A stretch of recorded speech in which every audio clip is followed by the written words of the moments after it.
ఈ ఊరు బాగుండాలంటే ఇల్లు బాగుండాలి, ఇల్లు బాగుండాలంటే ఇంట్లో ఉన్న మహిళ బాగుండాలని భావించి తన తల్లి పడ్డ కష్టం ఏ తల్లికి రాకూడదని ఆలోచించి హిందూపూర్ లో ఉన్న ప్రతి మహిళకి క్యాన్సర్ స్క్రీనింగ్ టెస్ట్ చేయించి వాళ్ళకి అవసరమయ్యే వైద్య సహాయాన్ని అందిస్తున్న మానవతావాది బాలకృష్ణ గారు. కరోనా సమయంలో కూడా అధికారంలో లేనప్పటికీ 2 కోట్లు తన సొంత నిధులతోటి ఖర్చు పెట్టి గవర్నమెంట్ హాస్పిటల్లో అవసరమయ్యే వెంటిలేటర్ కిట్స్, ఎక్స్రే మెషిన్స్ తెప్పించడమే కాకుండా ప్రతి గ్రామానికి ప్రతి వార్డుకి మెడికల్ కిట్లు పంపిణీ చేయించారు. వైద్యం కోసం హిందూపూర్ లో ఉన్న గవర్నమెంట్ హాస్పిటల్ ని ఒక కార్పొరేట్ హాస్పిటల్ మాదిరిగా ఇన్ఫ్రాస్ట్రక్చర్ డెవలప్ చేశారు. హిందూపూర్ లో ఒక మాతా శిశు వైద్యశాలను ఏర్పాటు చేశారు.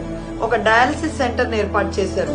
ఊరి నుంచి వచ్చి చూపించుకోలేని వృద్ధుల కోసం, వికలాంగుల కోసం తన సొంత నిధులతోటి ఎన్టీఆర్ ఆరోగ్య రథం అనే ఒక మొబైల్ హాస్పిటల్ ని గ్రామానికి తిప్పుతూ అక్కడున్న ప్రైమరీ హెల్త్ కేర్ ని చూసుకుంటూ వాటికయ్యే మెడిసిన్ ఖర్చును కూడా తన బాధ్యతగా తీసుకున్నారు. ఇలా చెప్పుకుంటూ పోతే ఎన్నో అభివృద్ధి పనులు, ఇంటికొక కథ, ఎవరికి ఏ అవసరం వచ్చినా నేనున్నాను అంటూ నిలిచిన గొప్ప మానవతావాది బాలకృష్ణ గారు.